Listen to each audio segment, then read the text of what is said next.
നമസ്തേ പ്രിയമുള്ള പ്രേക്ഷകരെ, നാം ഇവിടെ ചർച്ച ചെയ്യുന്നു നിങ്ങളുടെ ഇന്ന് എന്ന ജ്യോതിഷ വിഷയം. ഇന്നിൽ നാം ചർച്ച ചെയ്യുന്നത് ഇന്ന് 1201 കുംഭമാസം 13-ാം തീയതി, അതായത് 2026 ഫെബ്രുവരി മാസം 25-ാം തീയതി ബുധനാഴ്ച. ഇന്ന് ബുധനാഴ്ച തൃശ്ശൂർ സൂര്യോദയം കാലത്ത് 6:45 അസ്തമയം വൈകിട്ട് 6:31 ഇന്നത്തെ രാഹുകാലം 12 മുതൽ 1:30 വരെയുള്ള സമയം. നാം ശുഭകാര്യങ്ങളൊന്നും തന്നെ രാഹുകാലത്ത് അനുഷ്ഠിക്കാറില്ല. ഇന്നത്തെ നക്ഷത്രം രോഹിണി നക്ഷത്രമാണ്. ഇന്ന് ബുധനാഴ്ച ശുഭദിനമാണ്. രോഹിണി നക്ഷത്രം ശുഭകാര്യങ്ങൾക്ക് ഏറ്റവും നാം ആശ്രയിക്കുന്ന നക്ഷത്രമാണ്. അത് ചോറൂണായാലും വിവാഹമായാലും എല്ലാം തന്നെ നല്ലൊരു നക്ഷത്രമാകുന്നു രോഹിണി നക്ഷത്രം. ഇന്ന് ഉച്ചയ്ക്ക് 1:30 വരെയാണ് രോഹിണി നക്ഷത്രം.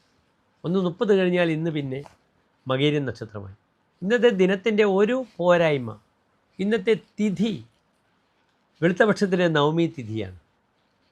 നവമി വെളുത്തപക്ഷത്തിലേതായാലും കറുത്തപക്ഷത്തിലേതായാലും ഒഴിഞ്ഞ തിഥിയാണ്, രിക്താ തിഥിയാണ്. അങ്ങനെയുള്ള 3 തിഥികളുണ്ട്. ചതുർത്ഥി 4-ാമത്തത്, നവമി 9-ാമത്തെ, ചതുർദശി 14-ാമത്തെ. അതിനാൽ സാമ്പത്തികമായ വിഷയങ്ങൾക്ക് ഇടപെടാൻ തിഥി ദുർബലമായ ഇന്നത്തെ ദിനം അനുകൂലമല്ല.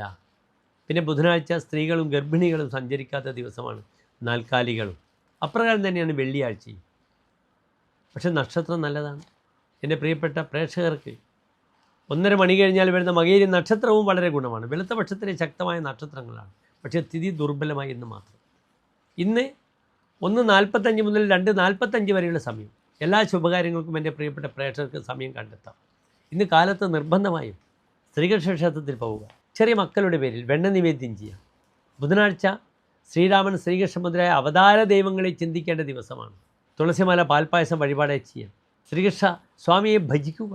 വൈകിട്ട് മകേരൻ നക്ഷത്രമാണ്, വളരെ ശക്തമാണ്. ബുധനാഴ്ച വരാഹമൂർത്തി ദിനമാണ്. ഇന്നെൻ്റെ പ്രിയപ്പെട്ട പ്രേക്ഷകർക്ക് വൈകിട്ട് വരാഹമൂർത്തി സ്വാമി ക്ഷേത്രത്തിൽ ഭൂമി പൂജ ചെയ്യാം, മണ്ണ് പൂജിക്കാം. അങ്ങനെ നിങ്ങൾക്ക് പ്രയാസമുള്ള വിൽപ്പനയ്ക്കുള്ള മണ്ണിനെ വിൽക്കുവാൻ വേണ്ടിയുള്ള പ്രവർത്തനത്തിൽ വ്യാപൃതരാകാം.